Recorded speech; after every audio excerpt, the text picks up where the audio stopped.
അപ്പോൾ നമ്മുടെ കർണാടക യാത്രയിൽ നിന്ന് ചെറിയൊരു ബ്രേക്ക് എടുക്കേണ്ടി വന്നു അത്യാവശ്യമായിട്ട്. ഒരാഴ്ചയായിട്ട് നാട്ടിലായിരുന്നു കേട്ടോ. അപ്പോൾ നമ്മുടെ യാത്ര കണ്ടിന്യൂ ചെയ്യുകയാണ്. ഞാനിപ്പോൾ ഉള്ളത് വയനാട്ടിലാണ്, മാനന്തവാടിയിലാണ്. അപ്പോൾ നമ്മളിവിടുന്ന് കുട്ട വഴി കർണാടകയിലേക്ക് കയറുകയാണ് കേട്ടോ. സമയം രാവിലെ 6 മണിയാകാൻ പോകുന്നു. നേരം വെളുത്ത് വരുന്നേ ഉള്ളൂ കേട്ടോ. അപ്പോൾ ഇവിടെ ഇന്നലെ വൈകിട്ട് വന്നതാണേ. ടൗണിനോട് ചേർന്നാണ് റൂം എടുത്തത്. Hotel Wayanad square. ഇത് ബാക്ക് സൈഡാണ് കേട്ടോ. അപ്പോൾ ഇവിടുന്ന് 29 കിലോമീറ്ററാണ് കാണിക്കുന്നത് കുട്ട ചെക്ക് പോസ്റ്റ് വരെ.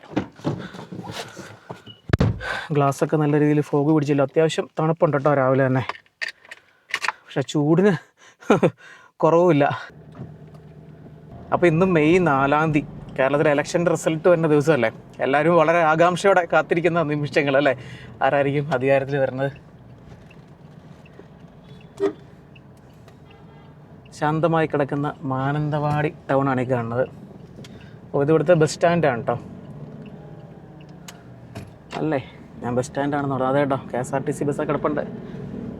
തിരുനെല്ലി കുട്ടയൊക്കെ ഇവിടുന്ന് ഈ ജംഗ്ഷനിൽ നിന്ന് ലെഫ്റ്റ്. തിരുനെല്ലി ക്ഷേത്രമൊക്കെ പോകുന്ന വഴി.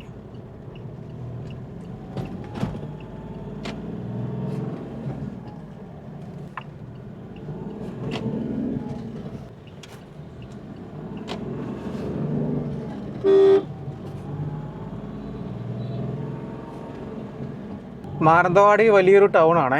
ഞാൻ ആദ്യമായിട്ടാണ് മാനന്തവാടിയിലേക്ക് വരുന്നത്. മാനന്തവാടി വഴി ജസ്റ്റ് പാസ് ചെയ്ത് പോയിട്ടുണ്ട്. ടൗണിൽ ആദ്യമായിട്ട് കയറുകയാണ്. ഇവിടുന്ന് മൈസൂർ, ബാവലി ഒക്കെ പോകുന്ന റൂട്ടാണേ. നമ്മൾ മൈസൂർ റൂട്ടിൽ തന്നെയാണ് പോകുന്നത്. പക്ഷെ നമ്മൾ മൈസൂരിലേക്ക് പോകുന്നില്ല, പകരം ഹാസൻ പോകാനാണ് ഉദ്ദേശിക്കുന്നത്. അടിപൊളി റൂട്ടാണേ. തോൽപ്പെട്ടി ഫോറസ്റ്റ് വഴിയാണ് നമ്മൾ പോകുന്നത്. ഭാഗ്യമുണ്ടെങ്കിൽ സൈറ്റിങ്സൊക്കെ കിട്ടും, സാധ്യതയുണ്ട്. ശരിക്കും പറഞ്ഞാൽ കർണാടക യാത്രയിൽ ബ്രേക്ക് വരാനുള്ള ഒരു കാരണം, നമ്മൾ ബസ്സിനൊക്കെ പോയിട്ട് ഇങ്ങനെ നടന്നല്ലേ പോയിക്കൊണ്ടിരുന്നത്. അങ്ങനെ വെയിലടിച്ചിട്ട് ആകെ സീനായിരുന്നു. പിന്നെ ഫുഡിൻ്റെ കാര്യത്തിലും ചെറിയൊരു പണി കിട്ടിയാറുണ്ടോ. അതുകൊണ്ട് ചെറിയൊരു ബ്രേക്ക് എടുക്കാമെന്ന് വിചാരിച്ച് അങ്ങനെയാണ് ചെറിയ ബ്രേക്ക് വന്നത്. ഇവിടെ പോലീസൊക്കെ രാവിലെ എന്താണ് ചെക്കിങ്.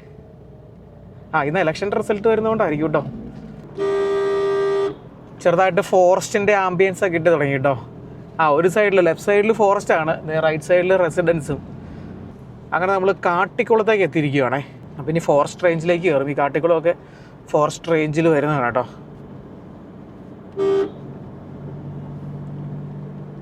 അപ്പോൾ നമുക്ക് തോൽപ്പെട്ടിക്ക് 15 കിലോമീറ്റർ ഉണ്ട്. ഇനി ഇവിടുന്ന് 21 കിലോമീറ്ററാണ് തിരുനെല്ലി ക്ഷേത്രം. അപ്പോൾ നമ്മൾ കാട്ടിക്കുളം ടൗണിൽ നിന്ന് ലെഫ്റ്റ് എടുത്തിട്ട് കുട്ട ഡയറക്ഷനിലേക്ക് കയറിയിരിക്കുകയാണ്. അപ്പോൾ ഇതുവഴി തന്നെയാണ് തിരുനെല്ലി ക്ഷേത്രമില്ല, തിരുനെല്ലി ക്ഷേത്രത്തിലേക്കൊക്കെ പോകുന്നത്. ഫോറസ്റ്റാന്ന് പറഞ്ഞിട്ട് മൊത്തം തേക്ക് മരങ്ങളാണല്ലോ. തേക്ക് മരങ്ങൾ തന്നെയാണത്. ഈ ഒരു ഏരിയയിലേക്ക് വന്നപ്പോഴത്തേക്കും കൂടുതൽ കാണാൻ സാധിക്കുന്നത് കേട്ടോ. കണ്ടത് അവിടെ ഒരു മാൻ നിൽക്കണം കേട്ടോ. ഇഷ്ടം പോലെ മാൻകൂട്ടങ്ങൾ പേടിച്ച് ഓടുവാണേ. കണ്ടോ,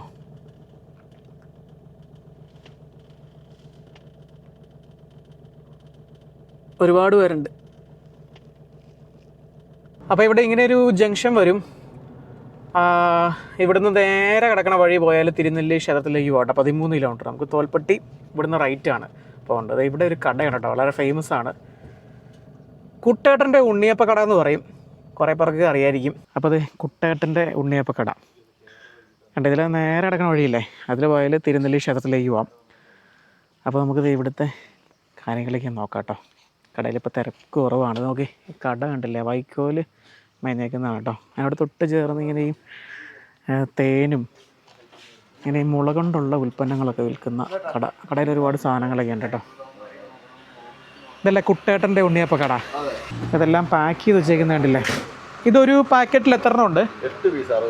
8 പീസിന് 60 രൂപ. ഇവിടുത്തെ ഉണ്ണിയപ്പത്തിന് എന്താണ് പ്രത്യേകത? ഇടിച്ചെടുക്കുന്നത് കുത്തരിയിൽ അല്ലേ. നല്ല തിരക്കുണ്ടോ? ഈ അമ്പലത്തിൽ പോകുന്നവരൊക്കെ നിർത്തൂല്ലോ ഇവിടെ. ഇവിടെ ഉണ്ണിയപ്പം മാത്രമേ ഉള്ളോ? ഇഡ്ഡലി, സാമ്പാർ, ഉണ്ണിയപ്പം. അങ്ങനെ ഉള്ള എല്ലാം ഉണ്ടല്ലേ. അപ്പോൾ ഇവിടെ ഉണ്ണിയപ്പം ഉണ്ടാക്കിയിട്ട് പാക്ക് ചെയ്യുവാണല്ലേ, ഇങ്ങനെയുള്ള കവറുകളിലാണ് വയ്ക്കുന്നത് അല്ലേ. നല്ല ചൂടുണ്ടല്ലോ. ഇപ്പോൾ ഉണ്ടാക്കിയുള്ളോ? രാവിലെ എപ്പോൾ തുടങ്ങും? 6 മണിയാകുമ്പോൾ സ്റ്റാർട്ട് ചെയ്യണം അല്ലേ. ഒരു ദിവസം എത്ര എണ്ണം ഉണ്ടാക്കും? അതെ അല്ലേ. നല്ല ചൂട് ഉണ്ണിയപ്പമാണ്. ആരാ ഉണ്ടാക്കണ? ചേട്ടനാണോ? ഉണ്ടല്ലേ. ഇങ്ങനെ ഉണ്ടല്ലേ പ്ലാസ്റ്റിക് കവറല്ല കേട്ടോ, ഇങ്ങനെ കടലാസിൻ്റെ കവറിലാണ് പാക്ക് ചെയ്യുന്നത്. ഇത് ചേട്ടൻ്റെ വീടും കൂടെ ചേർന്നാ അല്ലേ? ആ ഓക്കെ. ആ അമ്മയാണോ ഇത് പാക്ക് ചെയ്യണേ? ആ ആ അതെ അല്ലേ. അപ്പോൾ ഇത് നമുക്ക് ഉണ്ടാക്കുന്നത് കാണാൻ പറ്റിയില്ല കേട്ടോ, രാവിലെ തുടങ്ങുന്നതാണ്. രാവിലെ എത്ര മണിക്ക് ജോലി തുടങ്ങും? ആ എത്ര മണി അന്നേരം തീരും? അതെ അല്ലേ. ആ ആ അച്ഛൻ്റെ സമയത്താണ് തുടങ്ങി. അച്ഛൻ മരിച്ച് 10 വർഷമായി. സ്ഥാപനം 15 വർഷത്തോളമായി. ആ അന്ന് മുതലേ ഉണ്ണിയപ്പം തന്നെ. എൻ്റെ ഒരു അജി, ഞങ്ങൾ രണ്ടുപേരുണ്ട്, ഞാനും അനിയനും രണ്ടുപേരും കൂടി നടത്തുന്നത്. ഉണ്ടാക്കുന്ന അരി കുത്തരി, കർണാടകയിൽ നിന്ന് കുത്തരി കൊണ്ടുവന്നിട്ട് ഇവിടെ നിന്ന് ഇടിച്ച് പഴമൊക്കെ നമ്മൾ ചേർത്തിട്ട് ഉണ്ടാക്കുന്നത്. വാഴപ്പഴം, ചെറുപഴം. അത് ഞാലിപ്പൂ എന്നറിയും, അത് ചേർക്കും നല്ലോണം. ഇല്ല, ഇവിടുന്ന് വരുന്ന ആളുകൾ ഇങ്ങനെ കച്ചവടത്തിനായിട്ട് പോകുന്നില്ല, വരുന്ന ആളുകൾ ഇങ്ങനെ മേടിക്കും. അമ്പലത്തിൽ വരുന്ന ആൾക്കാരും ടൂറിസ്റ്റുകളൊക്കെ ഇങ്ങനെ വാങ്ങിച്ചു കൊണ്ടുപോകും. ഉണ്ണിയപ്പാണ്. അപ്പോൾ ഇവിടെയാണ് ഉണ്ടാക്കുന്നത്. ആ ഇപ്പോഴും ഉണ്ടാക്കിക്കൊണ്ടിരിക്കുന്നുണ്ട്. കണ്ടില്ലേ ഉണ്ണിയപ്പം എണ്ണ കിടന്ന് തിളച്ചുകൊണ്ടിരിക്കുന്നുണ്ടോ? ആ ഇതാണ് പഴം അല്ലേ? ഓക്കെ, കണ്ടോ ഞാലിപ്പൂവൻ പഴം. ഈ പഴമാണ് മെയിനായിട്ടും ചേർക്കുന്നത് അല്ലേ? ഇത് വെളിച്ചെണ്ണയാണോ? രണ്ടും ഉണ്ടല്ലേ. അതൊക്കെ ശർക്കര ഉണ്ടെന്ന് വെച്ചേക്കുന്നത്, വെല്ലം അല്ലേ? വെല്ലം എന്ന് പറയും. അപ്പോൾ ഈ ശർക്കര ഇതൊക്കെ കർണാടകയിൽ നിന്ന് കൊണ്ടിരുന്നതാണോ? ഇവിടെ തന്നെ. അതെ അല്ലേ. ആ ഈ നെല്ല് കർണാടകയിൽ നിന്ന് കൊണ്ടുവരും അല്ലേ ഇത് ഉണ്ടാക്കാനായിട്ട്? അപ്പോൾ അതിൻ്റെ ജോലികളൊക്കെയാണ് നടന്നുകൊണ്ടിരിക്കുന്നത് കേട്ടോ. കണ്ടില്ല, വലിയ ചെമ്പുകളിലൊക്കെ ആയിട്ട് മാവ് കണ്ടോ. എന്താ ചേച്ചി ചേർക്കണേ? തേങ്ങ. ആ തേങ്ങ വറുത്ത തേങ്ങാക്കൊത്ത് അത് ചേർക്കുവാണ്. ഇതതിൻ്റെ അരി പൊടിക്കുന്നതൊക്കെ ആയിട്ടുള്ള മെഷീനുകളൊക്കെയാണ് ഈ കാണുന്നത് കേട്ടോ. ഇതാണ് മാവ് അല്ലേ? കണ്ടോ വലിയൊരു ചെരുവത്തിലാണ്.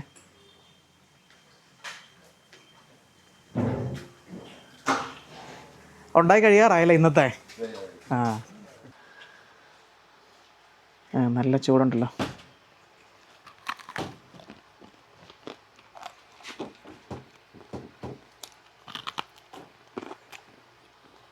ഇത് ഇരുന്നോളൂ. എത്ര ദിവസം ഇരിക്കും? അത്ര ഇരിക്കുവോളോ? അയ്യോ, അപ്പം ഞാൻ കുറച്ച് സമയം കഴിഞ്ഞാൽ വീട്ടിലേക്ക് പോകുള്ളൂ. അങ്ങനെയാണെങ്കിൽ ഒരു 2 പാക്കറ്റ് വേണ്ട. അപ്പോൾ ശരി. ആ ഞാൻ അത് കുറച്ച് ഉണ്ണിയപ്പം മാത്രമേ വാങ്ങിച്ചിട്ടുള്ളൂ, കാരണം അധികം ദിവസം ഇരിക്കില്ല, അതുകൊണ്ട് തന്നെ വാങ്ങിക്കണമെന്നുണ്ടായിരുന്നു. അപ്പോൾ അതിൻ്റെ റേറ്റ് കാര്യങ്ങളെല്ലാം അവിടെ എഴുതിച്ചിട്ടുണ്ടേ. ഒരു ഉണ്ണിയപ്പത്തിന് 8 രൂപ അല്ലേ? നമ്മുടെ നാട്ടിൽ കിട്ടുന്ന ഉണ്ണിയപ്പമായിട്ട് അങ്ങനെ വലിയൊരു പ്രത്യേകതയും തോന്നുന്നില്ല. പിന്നെ ആ പഴത്തിൻ്റെ ടേസ്റ്റ് ഉണ്ട് കേട്ടോ. ഈ മുകളിൽ ഈ ഭാഗമൊക്കെ വെച്ചാൽ ഹാർഡാണ്, ടേസ്റ്റ് ഉണ്ട്, ചെറിയ ചൂടുമുണ്ട്. പിന്നെ വാങ്ങിക്കണമെന്നുണ്ടായിരുന്നു. ഇത് 2 ദിവസമാണ് ഇരിക്കുകയുള്ളൂ, അതുകൊണ്ട് ഇരിക്കില്ല. നല്ല പ്യൂറായിട്ടുള്ള സാധനമല്ലേ, ഷെൽഫ് ലൈഫ് കുറവാണ്. അപ്പോൾ നമുക്ക് ഡീറ്റെയിൽ ആയിട്ടൊന്നും എടുക്കാൻ പറ്റിയില്ല കേട്ടോ, കാരണം അവിടെ തിരക്കായി തുടങ്ങി. തിരുനെല്ലി ക്ഷേത്രത്തിൽ വരുന്നവരൊക്കെ അവിടെ ഇറങ്ങി ഉണ്ണിയപ്പം കഴിച്ചിട്ട് പാഴ്സലൊക്കെ വാങ്ങിച്ചിട്ടാണ് പോവുള്ളൂ. നല്ല ഉണ്ണിയപ്പമാണ്. പിന്നെ വില കൂടുതലൊന്നുമില്ല കേട്ടോ, 8 രൂപ ഒരെണ്ണത്തിന്. പിന്നെ അത്യാവശ്യം വലിപ്പമുണ്ട്, തീരെ ചെറുതൊന്നുമല്ല. ഫ്രഷാണ്, കാരണം അന്നുണ്ടാക്കുന്ന ഉണ്ണിയപ്പമാണ് അവർ വിൽക്കുന്നത്. ഇപ്പോൾ 1000 എണ്ണം ഉണ്ടാക്കുന്നല്ലേ പറഞ്ഞാൽ, മാക്സിമം 1000 എണ്ണം വരെ ഉണ്ടാക്കുന്നതാണ് ഒരു ദിവസം. അതുപോലെ തന്നെ ചേട്ടൻ്റെ അച്ഛനുണ്ടായിരുന്ന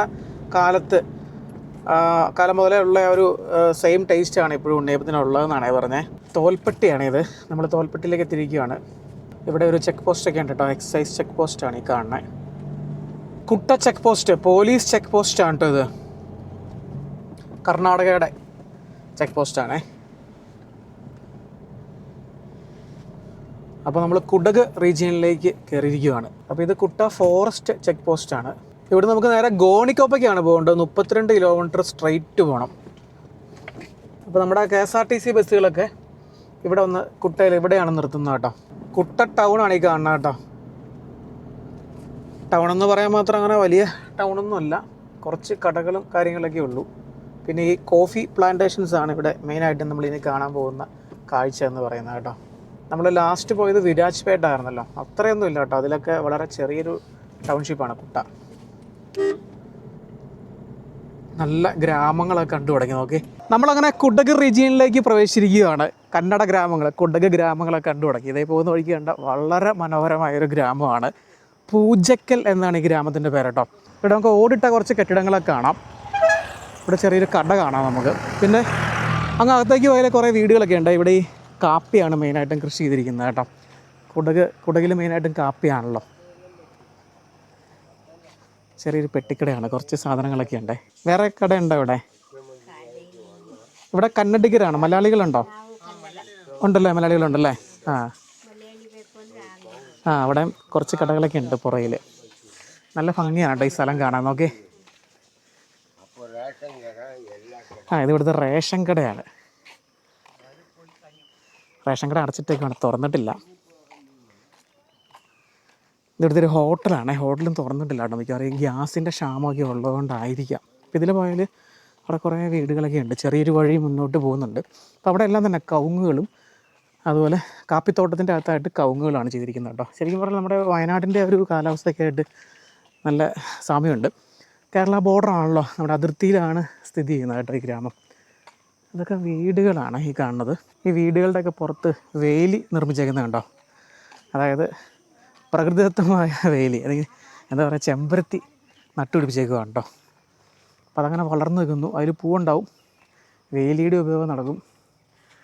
ഉണ്ടോ, അതിൻ്റെ അകത്തൊക്കെ ചെറിയ വീടുകളൊക്കെ നമുക്ക് കാണാൻ സാധിക്കും കേട്ടോ. ആ വഴി മുന്നോട്ട് അങ്ങനെ പോകുന്നുണ്ട്, എസ്റ്റേറ്റിൻ്റെ ഉള്ളിൽ കൂടെ പോകുന്ന വഴിയാണ് കേട്ടോ. ഈ മതിൽക്കെട്ടിൻ്റെ അടുത്ത് 2-3 വീടുകളുണ്ട്. അവിടെ ഒരു ഗ്രൗണ്ട് കാണാം നമുക്ക്. അവിടുത്തെ വീടുകളൊക്കെ നോക്കിയല്ലേ, ഒരു ചെറിയൊരു വീട് കണ്ടോ. അപ്പോൾ അവിടെ ഒരു അമ്പലമൊക്കെ ഉണ്ടേ. ഇവിടെ കിണറിൽ ഇറക്കുന്ന റിങ്ങുകളും അതുപോലെ സിമൻറ്റ് കട്ടകളൊക്കെ നിർമ്മിക്കുന്നുണ്ട് കേട്ടോ. അപ്പോൾ അതിൻ്റെ ഭാഗമായിട്ടുള്ള ഷെഡുകളൊക്കെയാണ് ഈ കാണുന്നത്. അത് കണ്ടില്ലേ, അതിൻ്റെ അകത്ത് സിമൻറ്റ് കട്ടകൾ ഉണ്ടാക്കാനായിട്ട് നിർമ്മിച്ചേക്കുന്ന ഒരു ഷെഡാണെന്ന് തോന്നുന്നു കേട്ടോ. അതെ, ആരുമില്ല, പണിക്കാരൊന്നും ഇല്ല കേട്ടോ. എന്തായാലും ഞാൻ ഇതിൻ്റെ അകത്തേക്കൊന്ന് കയറി നോക്കുകയാണ്. ഇവിടെ കുറേ കട്ടകളൊക്കെ ഉണ്ടാക്കി വെച്ചേക്കുന്നത് കാണാം കണ്ടോ. സിമൻറ്റ് കട്ടകൾ അതുണ്ടാക്കുന്ന ഒരു മെഷീനാണ് ഈ കാണുന്നത്. കുറേ കട്ടകളൊക്കെ ഇവിടെ ഉണ്ടാക്കി വെച്ചിട്ടുണ്ട്. പിന്നെ താൽക്കാലികമായിട്ട് കെട്ടി ഉണ്ടാക്കിയിരിക്കുന്നൊരു ഷെഡാണ്. നമുക്ക് പുറത്തൊരു ഷെഡും കാണാം. അത് ഇതായിട്ട് ബന്ധപ്പെട്ടാണെന്ന് തോന്നുന്നു, അതോ താമസിക്കുന്നതായിരിക്കുമോ. അതിൻ്റെ അകത്ത് സാധന സാമഗ്രികളൊക്കെ എടുത്ത് വെച്ചേക്കാണ് ഇത് ഉണ്ടാക്കുന്നത്. ഇത് ഉണ്ടാക്കിയെന്ന് നോക്കി, ഇതിൻ്റെ ഭിത്തിയൊക്കെ ഉണ്ടല്ലേ. ഇതിൻ്റെ ഭിത്തി ശരിക്കും പറഞ്ഞാൽ ഇത് ഇങ്ങനെ ഈ വാരിക്കോല്, കവുങ്ങിൻ്റെ തടി വാരിക്കോലില്ലേ, വാരി വെച്ചിട്ടാണ് ഇതിൻ്റെ ഭിത്തിയൊക്കെ നിർമ്മിച്ചേക്കുന്നത്. ഇതിൻ്റെ മേൽക്കൂരല്ല, അത് കണ്ടില്ലേ നോക്കി.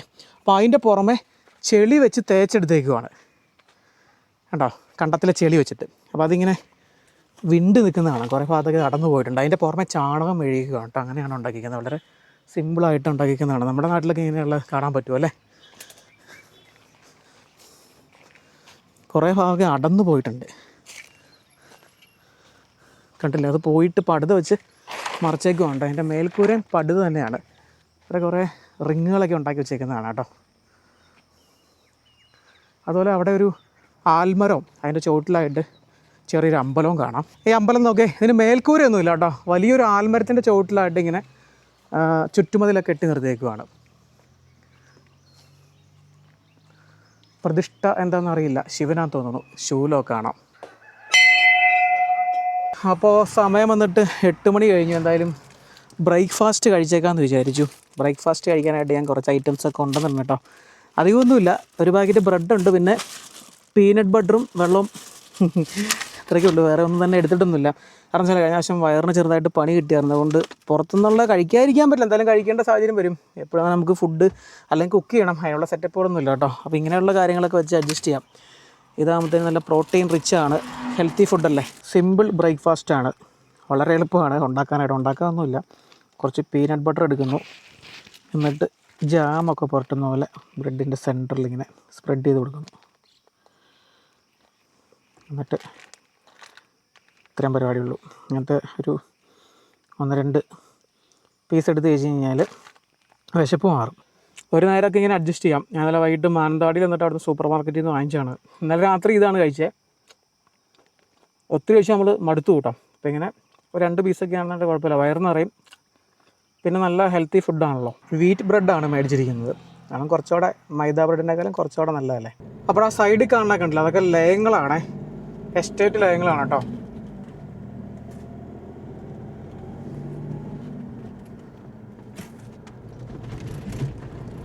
കയമന എന്നാണ് ഈ ഗ്രാമത്തിൻ്റെ പേരട്ടോ. ഇവിടുത്തെ ഒരു കടയാണേ, വീടും കടയും കൂടെ ചേർന്നതാണ് കേട്ടോ. അതുപോലെ നോക്കി, ഇവിടെ എന്താ പറയുക, കുടകിൻ്റെ ആ ഒരു തനതായ ശൈലിയിലുള്ളൊരു വീട് കാണാം കേട്ടോ. ഓടിട്ട് വീട് 2 നിലകളൊക്കെ ആയിട്ട് നല്ല ഭംഗിയില്ലേ കാണാൻ, ആ കളറ് തന്നെ. പിന്നെ കുറേ പൂച്ചട്ടികളിൽ നല്ല പൂച്ചെടികളൊക്കെ വളരുന്നുണ്ട്. ചെറിയൊരു ഗ്രാമമാണ് ഈ എസ്റ്റേറ്റിൻ്റെ ഉള്ളിലായിട്ട്. അതുപോലെ ഇവിടെ ഒരു പലചരക്ക് കട കാണാം. അതിനോട് ചേർന്ന് ഇവിടെ ഒരു 2 നില വീടൊക്കെ ഉണ്ട്. അതൊക്കെ സപ്പോട്ട കായ്ച്ച് കിടക്കുന്നുണ്ടോ. ഈ കുടക് റീജിയനിലെ തമിഴ്നാട്ടിലും അതുപോലെ കർണാടകയിലെ മറ്റുള്ള ഗ്രാമങ്ങളിലൊക്കെ കാണുന്ന രീതിയിലുള്ള കൃഷികൾ, പച്ചക്കറി കൃഷികളൊന്നും ഇല്ലയെന്നാണ് ഞാൻ വിചാരിക്കുന്നത് കേട്ടോ. ഇതിനുണ്ടെങ്കിൽ തന്നെ കുറവായിരിക്കും. ഇവിടെ ഈ കാപ്പിയാണല്ലോ പ്രധാനമായിട്ട്. നല്ല വീടും ഒരു കടയും കൂടെ ചേർന്ന് കണ്ടോ, പലചരക്ക് കട. മലയാളിയാണ് ഏട്ടൻ? അതെ അല്ലേ. ഇവിടെ മലയാളികളുണ്ടോ ഈ ഗ്രാമത്തിൽ വേറെ? കൂർഗീസ് അല്ലേ? ബോർഡർ ആയതുകൊണ്ട് ഇവിടെയുള്ള എല്ലാവർക്കും മലയാളം അറിയാം അല്ലേ. വീട് എവിടെയാ? ഈ തൊട്ടിയായിരുന്നല്ലോ ഈ വാർക്ക വീട്. ശരി ശരി. എത്ര വർഷമായി ഇവിടെ വന്നിട്ട്? അതെ അല്ലേ. നാട്ടിലെവിടെയായിരുന്നു? അറിയില്ല. അപ്പോൾ ഒരുപാട് വർഷമായതാ. ഇവിടെ അവിടെ ചെറിയൊരു കടയുണ്ട്. പിന്നെ ഇതാണ് മെയിനായിട്ടല്ലേ, പലചരക്ക് കടയാണ്. ചേട്ടൻ്റെ പേരെന്നാ? ഷിയാജ്. കടയിൽ കച്ചവടമൊക്കെ ഉണ്ടോ? ഈ എസ്റ്റേറ്റിൽ ജോലി ചെയ്യുന്ന ഒത്തിരി പേരുണ്ട്. അവർ ഈ പുറത്തുനിന്നുള്ളവരാണോ അത് ഇവിടെ കൂർഗീസാണോ? ഓ ശരി ശരി, ആസാംകാരാ അല്ലേ. ചേട്ടാ ഇവിടെ ഈ ഞാൻ കാപ്പിച്ചെടികളെല്ലാം നോക്കുവായിരുന്നേ. ഓരോരുത്തർ പോലും കായില്ല, സീസൺ അല്ല അല്ലേ? കാപ്പി പറിക്കുന്ന സമയം ഡിസംബർ ടു മാർച്ചിൻ്റെ ഉള്ളിൽ. അപ്പോൾ ഇത് ഈ സീസൺ അല്ല, അതായത് കായില്ലാത്ത സമയത്ത് തോട്ടത്തിൽ പണിയൊന്നും ഉണ്ടാവില്ല അല്ലേ? ഉണ്ടാവുമോ? എന്തൊക്കെ പണിയാണ്? ഇപ്പോൾ മഴ പെയ്തല്ലോ, ഇപ്പം ആ കച്ചറെല്ലാം പുല്ല് വളർന്നിട്ടുണ്ടല്ലേ, അതെല്ലാം ക്ലീൻ ആക്കൂ. പിന്നെ എക്സ്ട്രാ വരുന്ന ചെറിയ കൊമ്പുകൾ അതൊന്നും കട്ട് ചെയ്ത് നിർത്തും, അത് ക്ലീൻ ആക്കി എടുക്കണം. ശരി ശരി. ഇത് കഴിഞ്ഞ് പിന്നെയാണ് നമ്മൾ മെന്യൂറിങ് ചെയ്യുക. ഓ ശരി. ഇപ്പൊ ഇത് വളമൊക്കെ ഇട്ട് നിർത്തിയേക്കുവാണോ? ഇപ്പൊ വെള്ളമെല്ലാം കൊടുത്ത് എല്ലാം ചെറിയ ഇത് കാണാൻ ചെറിയ ഇങ്ങനെ കായ പൊട്ടി വരുന്നതാണോ അത്? ഇതിന് ഇവിടെ ഈ ചെയ്തേക്കുന്ന ഇത് ഈ ഇനത്തിന്റെ പേരെന്താണ്? റോബസ്റ്റ. ശരി ശരി. നമ്മുടെ നാടൻ കാപ്പിയൊന്നുമല്ല കേട്ടോ. ഇതിങ്ങനെ ഈ ഹൈറ്റ് വെക്കാത്തതാണോ അതിങ്ങനെ വെട്ടി നിർത്തിയേക്കുന്നതാണോ? ഇതുപോലെ വെട്ടി നിർത്തിയേക്കുന്നതാ. ഗ്രൂമിങ് ചെയ്ത് നിർത്തിയോണ്ടാണ് ഈ ഒരു വലിപ്പത്തിലുള്ള, അല്ലെങ്കിൽ വളർന്ന മരമായിട്ട് പോകും. കായ്ക്കില്ല. ഗ്രൂമിങ് ചെയ്യണം. ഇത് ഗോണിക്കൊപ്പ എന്ന് പോകുന്ന വണ്ടിയാണോ? കുട്ടയ്ക്കല്ല, ഗോണിക്ക. വിരാജ്പേട്ട് ഗോണിക്കൊപ്പ കുട്ട. പ്രൈവറ്റ് ബസ്സുകൾ നമ്മുടെ നാട്ടിൽ, ഇത് പ്രൈവറ്റ് ബസ് അല്ലേ ഇവിടുത്തെ? നമ്മുടെ നാട്ടിലെല്ലാം കളർ കോഡുകളൊക്കെ ഉണ്ട്. പ്രൈവറ്റ് ബസ് ഇവിടെ കൂടുതൽ അല്ലേ? ഓക്കെ. ഇത് ശരിക്കും പറഞ്ഞാൽ ഈ കുടക് ശൈലിയിലുള്ള വീടാണോ? അതെ അല്ലേ. ഇത് മേലത്തെ നിലയിലേക്ക് കയറാൻ പറ്റുമോ? അതേ വെറുതെ അങ്ങനെ ഒരു ഷേപ്പിന് വേണ്ടി പണിതേക്കുന്നതാണോ? നിലയുണ്ടല്ലേ. നമ്മുടെ വയനാട്ടിലെ സെയിം കാലാവസ്ഥ തന്നെയാണ്. അപ്പോൾ ഇവിടുത്തെ മൺസൂണൊക്കെ നമ്മുടെ നാട്ടിൽ തുടങ്ങുന്ന ടൈമിൽ അല്ലേ? ആ ടൈമിൽ തന്നെയാണ് ഇവിടെ. കാപ്പിത്തോട്ടങ്ങളുടെ നടുക്ക് ഓറഞ്ച് മരങ്ങളുണ്ട്. നമ്മുടെ നാരകമൊക്കെ പോലെ കാണും പോലെ. ഓക്കെ, ഇവിടുന്ന് കാണാം നമുക്ക്. ഇതിലുണ്ടാവുന്നില്ലേ?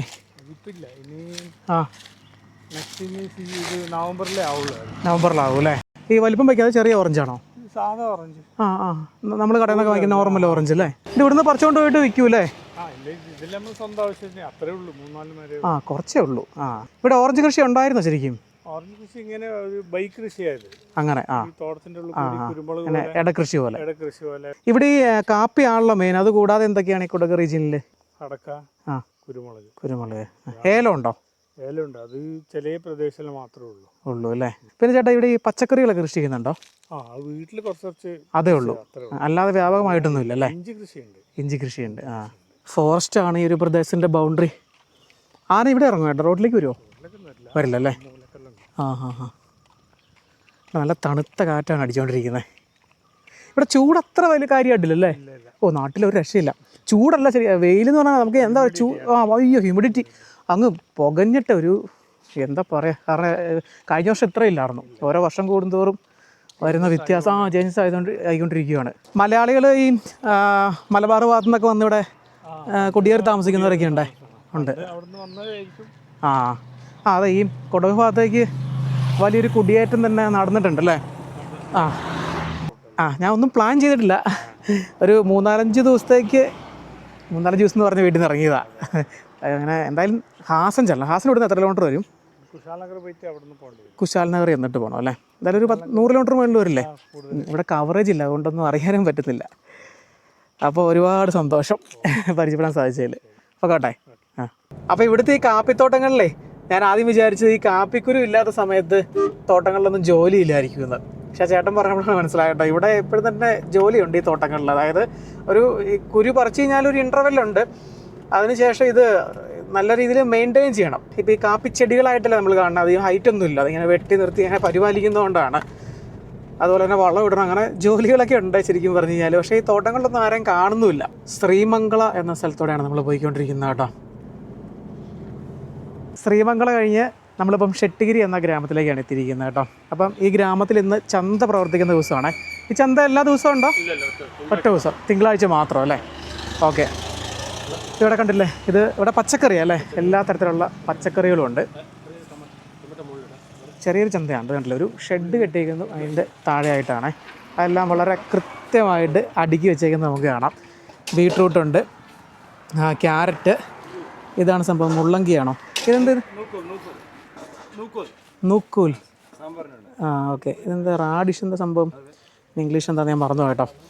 വെണ്ടയ്ക്ക, അതുപോലെ കത്രിക്കയുണ്ട്, എല്ലാം ഉണ്ട് കേട്ടോ. എല്ലാ തരത്തിലുള്ള പച്ചക്കറികളും അത് വളരെ നീറ്റായിട്ട് അടുക്കി വെച്ചേക്കാം കണ്ടില്ലേ. സാധാരണ ഇങ്ങനെ കൂട്ടിയാണ് പല സ്ഥലത്തും നമ്മൾ കാണാറുള്ളത്. ഇതിങ്ങനെ അടുക്കി ഓർഡറിൽ വെച്ചേക്കുക കേട്ടോ. നല്ല ഭംഗിയുണ്ടത് കാണാനായിട്ട്. ഒക്കെ വാങ്ങിക്കാനായിട്ട് വന്നവരെ നമുക്ക് കാണാം. പച്ചക്കറികളൊക്കെ എന്താ വില കുറവാണോ?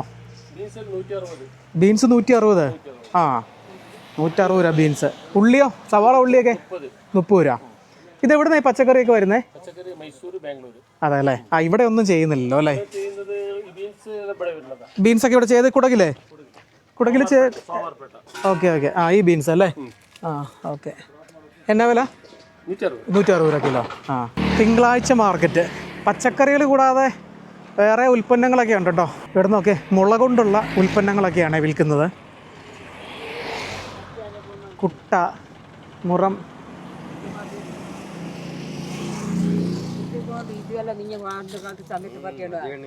ഇത് കൊള്ളാമല്ലേ, വ്യത്യസ്തമായിട്ട്. നമ്മുടെ നാട്ടിലുള്ളതല്ല. വിഷറി ഉണ്ടോ? വിഷറി.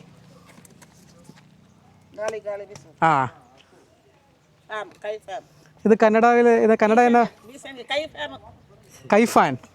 അല്ല, കന്നഡയിൽ എന്നാ പറഞ്ഞ? കന്നഡയിൽ ഭീഷണിക്ക്. അതെ. ഇത് ആരാ ഉണ്ടാക്കുന്നത്? ഇത് ചേച്ചി ഉണ്ടാക്കുന്നതാണല്ലേ? ഓക്കെ. ഇത് കുടക് രീതിയിലല്ലേ സാരി എടുത്തേക്കുന്നേ? കണ്ടോ, നമ്മുടെ നാട്ടിൽ, നമ്മുടെ കേരള ശൈലിയല്ല, കുടകിൽ ഇങ്ങനെയാണ് സാരി എടുക്കുന്നത് അല്ലേ? ഇങ്ങനെ ഉടുക്കുക ചെയ്യണേ. ജസ്റ്റ് ഇങ്ങനെ പിൻ ചെയ്ത് വയ്ക്കൂ അല്ലേ? ശരി. കൊട്ട വാങ്ങിച്ചോ? ഇതെന്താ, ഫ്രൂട്ട്സ് ഒക്കെ ഇടാനാണോ? അരി.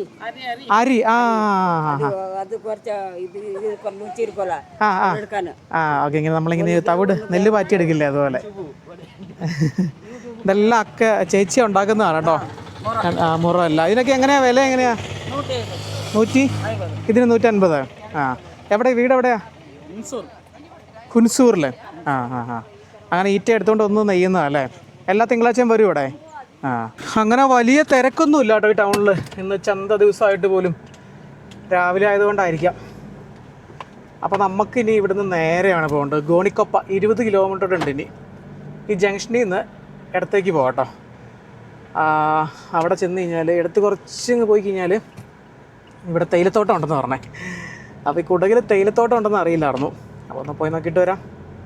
വാഹനം കൊണ്ട് വരുമ്പോൾ ഉള്ള ഒരു ഗുണം ഇതാണ്, നമുക്ക് ഇഷ്ടമുള്ള സമയത്ത് ഇഷ്ടമുള്ള സ്ഥലത്ത് പോവാം. ബസ്സിനൊക്കെ വരുമ്പോൾ നടക്കുമോ, അല്ലെങ്കിൽ നടന്നു പോകണമെന്ന് വിചാരിച്ച് കഴിഞ്ഞാൽ ഒരു പരിധി കൂടുതൽ നമുക്ക് നടക്കാനും പറ്റില്ലല്ലോ.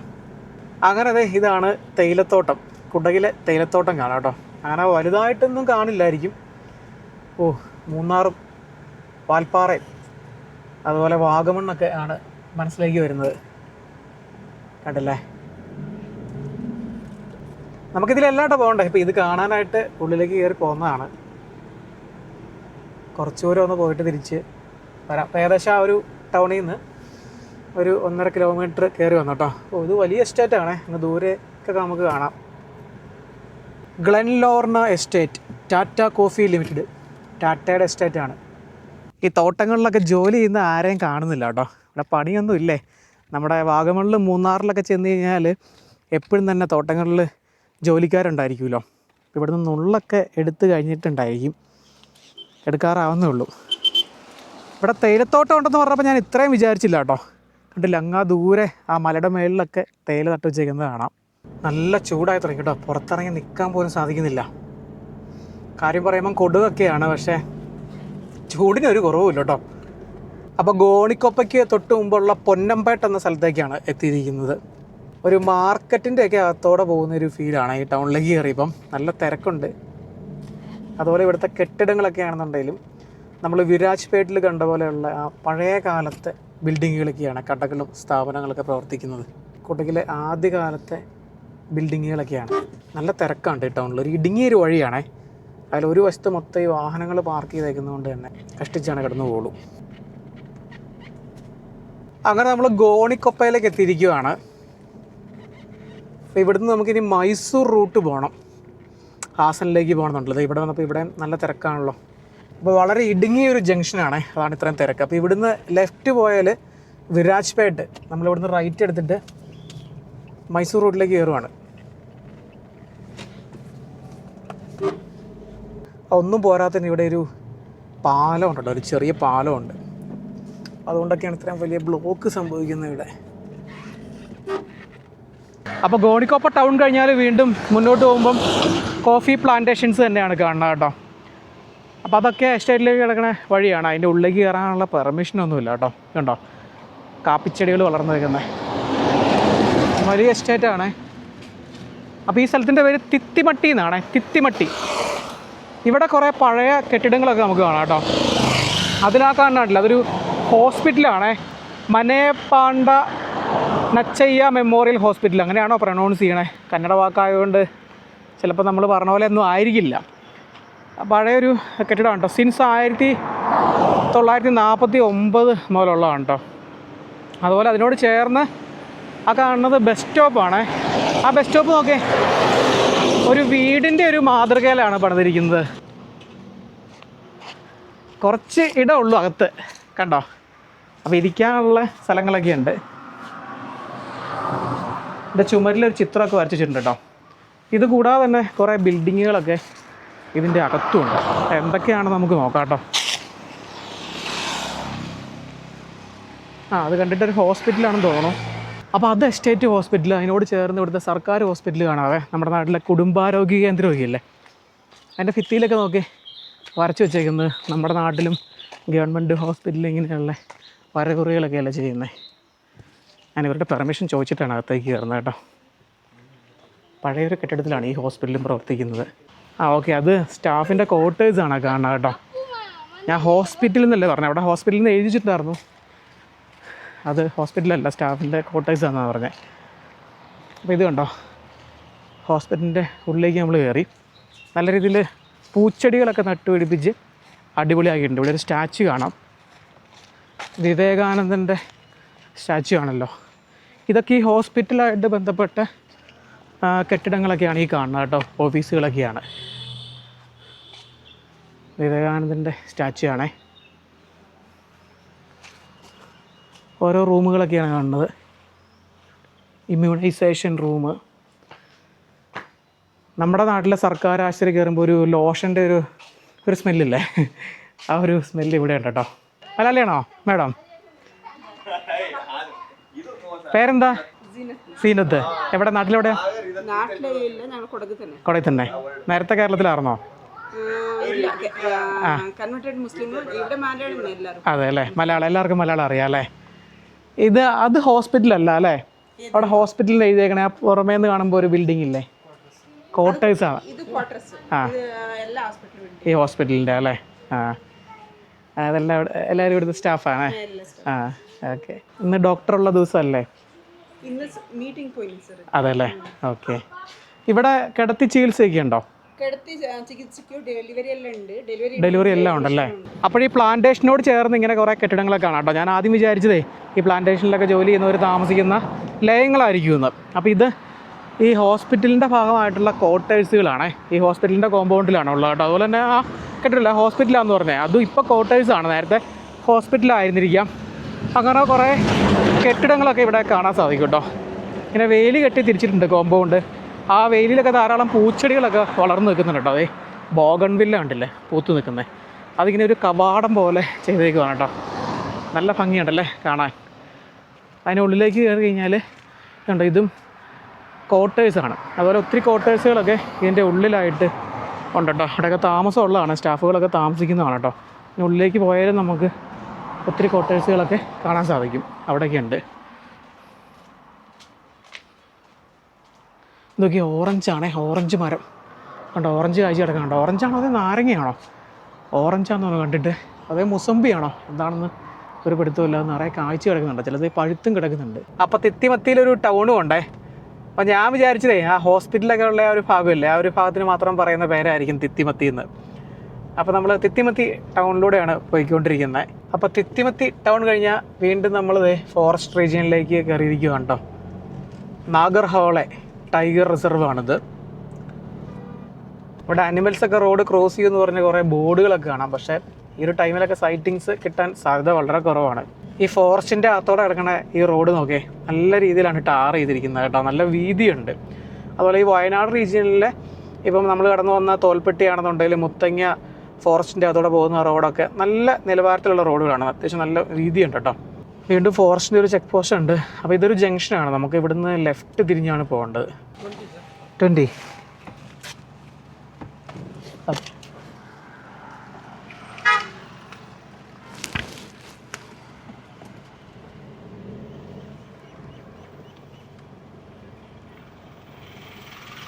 20 രൂപ അവിടെ പാസ് എടുക്കണം. അത് നേരെ പോയാലും മൈസൂർക്കാണേ. നമ്മൾ നേരെ ഹാസൻ റൂട്ടിലേക്ക് പിടിച്ചിരിക്കുകയാണ്. അപ്പോൾ ഈ ഫോറസ്റ്റിലേക്കുള്ള എൻട്രി ഫീ ആണ് അവർ വാങ്ങിക്കുന്നത്. ലൈറ്റ് മോട്ടോർ വെഹിക്കിളിന് 20 രൂപയാണ് ചെക്ക് പോസ്റ്റിൽ നിന്ന് അവർ വാങ്ങിക്കുന്നത് കേട്ടോ. അപ്പോൾ കുടക് റീജിയനൊക്കെ പിന്നിട്ടപ്പോഴത്തേക്കും പ്രകൃതിയുടെ മട്ടും ഭാവമൊക്കെ മാറി കേട്ടോ. ആ ഫോറസ്റ്റ് കഴിഞ്ഞൊരു കൂടി കർണാടകയുടെ വരണ്ട കാലാവസ്ഥയിലേക്ക് പ്രവേശിച്ചിരിക്കുകയാണ്. അപ്പോൾ കുടക് മേഖലയിൽ നമ്മൾ കാപ്പിയാണല്ലോ പ്രധാനമായിട്ട് കണ്ടത്. എന്നാൽ ഇവിടേക്ക് എത്തിയപ്പോഴത്തേക്കും ഇവിടെ പച്ചക്കറികളൊക്കെ കൃഷി ചെയ്തിരിക്കുന്നതാണ് കേട്ടോ, പലതരത്തിലുള്ള. അപ്പോൾ ഇവിടെ എന്തോ ഒന്ന് അടിയിലാണ് നടന്നുകൊണ്ടിരിക്കുന്നത്. ഇവിടെ എന്താണ് കൃഷി ചെയ്തേക്കുന്നത് ഞാൻ ചോദിച്ചപ്പോൾ എടുത്തുകൊണ്ട് വരുന്നുണ്ട് കേട്ടോ. ತಂಬಾಕು ಬೆಳೆ. തമ്പാക്ക് ഇത് പുകയിലയാണോ? ആ ഇതാണ് ഇവിടെ നടന്നത് കേട്ടോ. ಗ್ರೇಡ್ ಆಗ್ತಾ ಇದು ಫ್ಯಾಕ್ಟರಿ ಆಂಧ್ರ. ಗ್ರೇಡ್ ಹೋಗಿ പുകയില കൃഷിയാണ് കേട്ടോ, പുകയിലയാണേ. ಎಲೆ ಎಲ್ಲ ಸಿಗರೇಟು ಕಡ್ಡಿ ಉಂಟು ದಾರ ದಾರ ಅದೆಲ್ಲ ಡ್ರಿಂಕ್ಸ್. ഓക്കെ. അപ്പം പുകയില കൃഷിയാണ് ഇവിടെ നടക്കുന്നത് കേട്ടോ. നടിയിലാണ് ഇവിടെ നടന്നുകൊണ്ടിരിക്കുന്നത്. അപ്പോൾ ഈ ഒരു മേഖലയിൽ പ്രധാനമായിട്ടും പുകയില തന്നെയാണ് കൃഷി ചെയ്യുന്നത്. ഇത് കണ്ടില്ല, വലിയ പുകയില പാടങ്ങളാണ് കേട്ടോ. ഇതൊക്കെ പുകയില ചെടിയാണ് ഈ കാണുന്നത്. ഇത് കുറച്ചുകൂടെ പാകം അയക്കുന്നതാണ്, അതിൻ്റെ പൂർണ്ണ വളർച്ച എത്തിയിട്ടില്ല. അത് കുറച്ചുകൂടെ വലുതാവും കേട്ടോ. അതിൻ്റെ ഇല കാണിച്ചു തരാം. അപ്പോൾ ഇതാണ് സംഗതി, ഇതിൻ്റെ ഇലയാണ് എടുക്കുന്നത് കേട്ടോ. ഇത് ഇനി പറിച്ചുകൊണ്ട് പോയിട്ട് ഇത് ഉണങ്ങിയെടുക്കും. കുറേ പ്രോസസ്സ് കാര്യങ്ങളൊക്കെ ഉണ്ട്. അത് ചെയ്യുന്ന യൂണിറ്റുകളൊക്കെ ഈ ഒരു പ്രദേശത്ത് ഉണ്ടായിരിക്കും മിക്കവാറും. അത് നനച്ച് കൊടുക്കുന്നുണ്ട് സ്പ്രിങ്ക്ലർ ഉപയോഗിച്ചിട്ട്. അതുപോലെ ആ ഒരു പാടം കണ്ടോ, അവിടെ നട്ടിട്ട് അധികം നാളായാലും തോന്നുന്നു. അവിടെ എന്തൊക്കെയോ പണികളൊക്കെ ചെയ്യുന്നുണ്ടേ ചേച്ചിമാർ നിന്നിട്ട്. മഴ വരണോ ഇനി? ഇവർക്ക് മലയാളമൊന്നും ഒട്ടും അറിയില്ല കേട്ടോ. അപ്പോൾ കുടകിൽ അവർക്ക് അത്യാവശ്യം മലയാളമൊക്കെ അറിയാം. ഇവിടെ നമുക്ക് ഒട്ടും മലയാളം അറിയില്ല അവർക്ക്. അപ്പോൾ മഴ പെയ്യണമെന്നാണ് പറഞ്ഞത്. ഇവിടെ ഈ കൃഷി ചെയ്യാനായിട്ടേ ബോർവെള്ളമാണ് എടുത്തുകൊണ്ടിരിക്കുന്നത്. ഇപ്പോൾ ഇത് നട്ടിട്ട് കുറച്ച് നാളായതാണ്. എന്നിട്ട് ഇതിൻ്റെ ഈ കള പറിക്കുവാണ്, കണ്ടില്ലേ? ഈ പുല്ലൊക്കെ വളർന്നു നിൽക്കുന്നത് എല്ലാം പറിച്ച് കളയുവാണ് കേട്ടോ. അപ്പോൾ ചെറിയൊരു കൈക്കോട്ടൊക്കെ കയ്യിരിപ്പുണ്ട്, കണ്ടില്ലേ? അത് ഉപയോഗിച്ച് കിളച്ച് കളയുവാണ്. അപ്പോൾ അത് നട്ടിട്ട് ഇനി 1 മാസം കഴിഞ്ഞാൽ അത് പറിക്കാറാവട്ടെ, അതിൻ്റെ ഇലകളൊക്കെ എടുക്കാറാവും എന്ന് പറഞ്ഞത്. 1 മാസം അല്ലേ. അപ്പോൾ പല ടൈമിലാണ് ഇവിടെ ഇത് കൃഷി ചെയ്യുന്നത് കേട്ടോ. ഇതിപ്പോൾ 1 മാസം കൊണ്ട് ഇത് പറിക്കാറാവും. അങ്ങനെ പല സ്റ്റേജിലാണ് ഇവിടെയുള്ള പുകയില ചെടികളൊക്കെ ഉള്ളത്. ഈ മണ്ണൊക്കെ കുത്തി ഇളക്കി ഇട്ടേക്കണുണ്ടല്ലേ. അതുപോലെ തന്നെ എന്തൊക്കെയോ പൊടികളൊക്കെ കൊണ്ടിട്ടുണ്ട് കേട്ടോ. മിക്കവാറും വളം ഇട്ടേക്കുന്നത് കണ്ടില്ലേ, ഉപ്പ് പോലെ എന്തൊക്കെയോ കാണാം കേട്ടോ. ഞാൻ ആദ്യമായിട്ടാണ് പുകയില ചെടി കാണുന്നത്. അപ്പോൾ നമ്മളിത് അകലേന്ന് നോക്കുകയാണെന്നുണ്ടല്ലേ, ഈ കോളിഫ്ലവറോ അല്ലെങ്കിൽ ക്യാബേജ് ചെടികളൊക്കെയാണെന്ന് തോന്നുന്നു കേട്ടോ.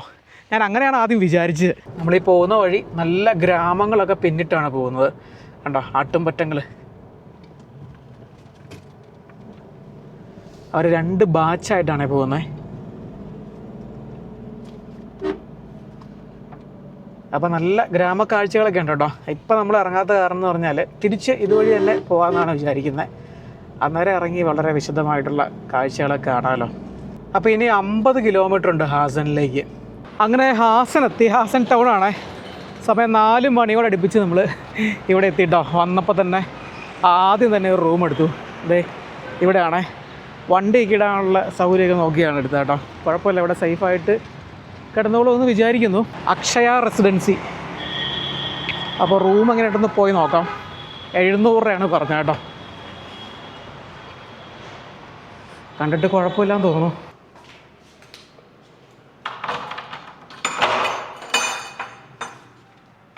അപ്പോൾ ഇതാണ് റൂം. കുഴപ്പമില്ലല്ലോ, 2 ബെഡൊക്കെ ഉണ്ട്. 700 രൂപയ്ക്ക് വലിയ കുഴപ്പമൊന്നുമില്ല.